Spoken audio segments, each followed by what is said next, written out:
Tank Academy is our new show that is aimed at preparing you to be an effective tank company and Clan Wars player. Your instructor, Klaya Neslin, is a veteran tank commander who has trained dozens, if not hundreds, of tankers. As some of you may already know, he regularly publishes his tactics and posts his training videos on the Russian World of Tanks live journal. From now on, you'll be able to get lessons from him here at Wargaming TV.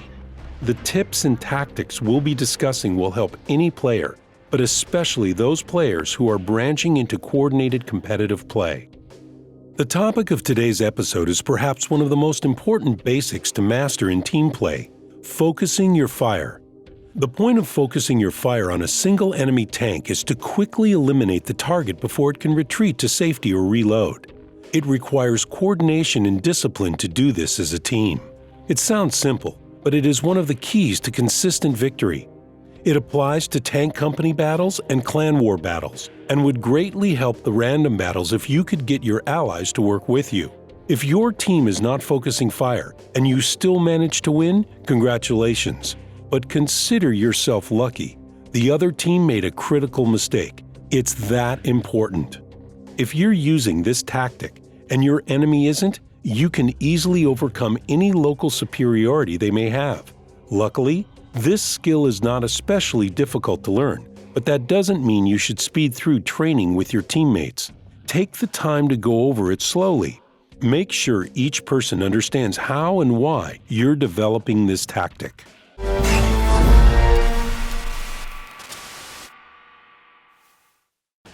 Step 1. To begin with, just go over the basic principles of focusing fire. It should be fairly obvious to most, but remind them that the faster an enemy dies, the less damage they can potentially do. A tank at 2% health does just as much damage as a tank at 100% health. No health, no threat. The target needs to go down. Create a training room with your teammates and split them into even teams on a map like Prohorovka or Malinovka.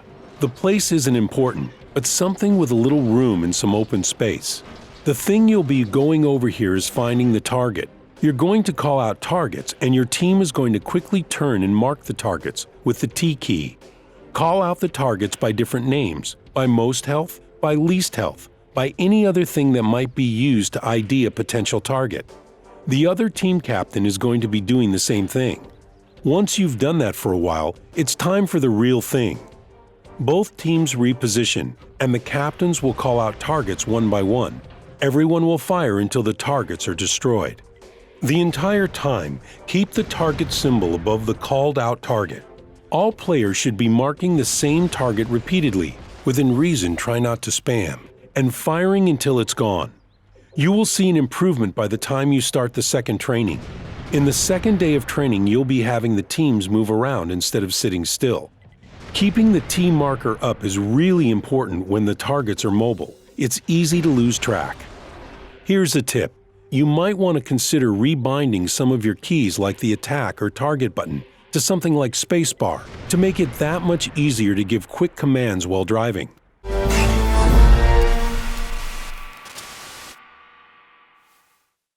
Step 2. The first round of training was pretty easy. All of the targets were motionless. All of the targets should be on the move in this exercise. Just go over what you discussed the day before and remind them that they need to keep firing at the same target until it's destroyed before they move on to the next one.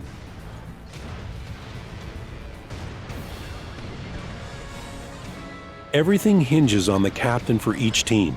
They should be calling out the target in voice chat and placing the initial T marker today. Last time they were just calling out the targets and letting the team do the marking.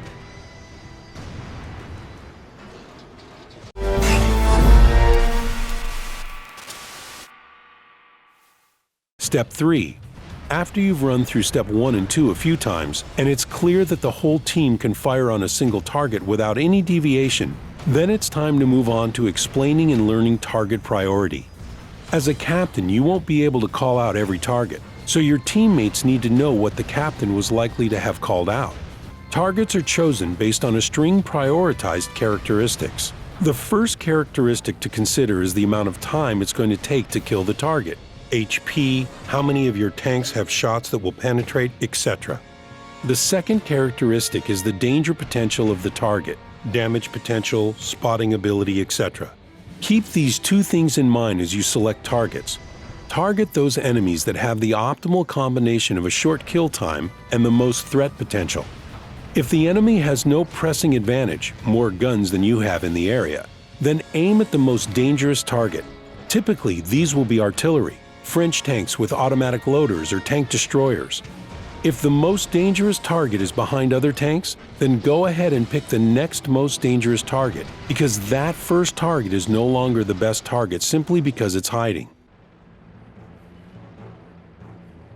This battle on Erlenberg is a good example of the tactic. The medium tanks attack in a coordinated group. The formation allows for a concentration of fire. If the players move in such a formation, then they'll be able to destroy enemy tanks more quickly. Again, the captain should be announcing and marking the targets, and relying on the same skills they learned in the first stage of training. Heavy tanks should join the battle after the medium tanks in this scenario. The goal is for the heavies to draw fire from the enemy tanks so the medium tanks have an opportunity to retreat and reload. The heavies should also be concentrating fire. Remember, shoot the target that is both the biggest threat and going to die the fastest. This means picking targets that can be hit by the rest of your team. The simple tactic of focusing your fire will help your team crush the enemy.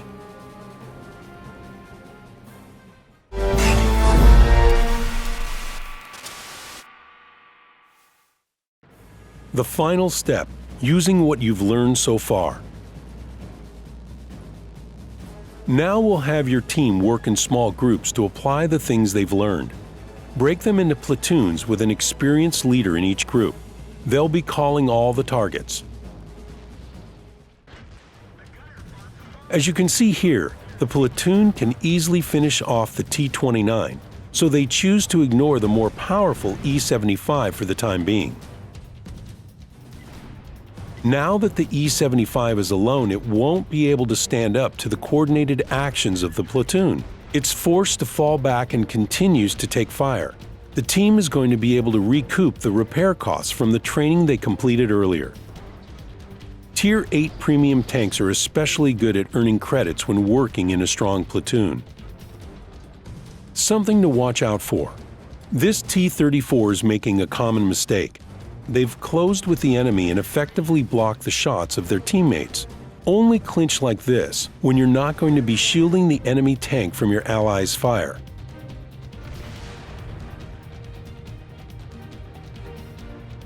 Take a look at the teamwork being employed against these two medium tanks. The players should concentrate their fire on the target that will die fastest. In this case, it's the tank with the least hit points, the Type 59. Only once it is destroyed should they turn their attention to the T-54. Here the enemy team is trying to capture the base with two Tier 8 vehicles. One out in the open and one taking cover behind the fountain. The KV-5 is the first target simply because it's completely exposed. Once they clean it up, they can move on to the enemy that was not targetable. There isn't anything mysterious about these tactics. Every soldier on your team should be able to predict the next target, but have the discipline to focus down the one that is called out or marked by the captains first. This is the end of the first Tank Academy lesson. It's now your responsibility to get out there and drill your soldiers. In the next installment, we'll go over the tactics of how to cover your teammates when they're at low hit points. Good luck on the battlefield. Roll it out.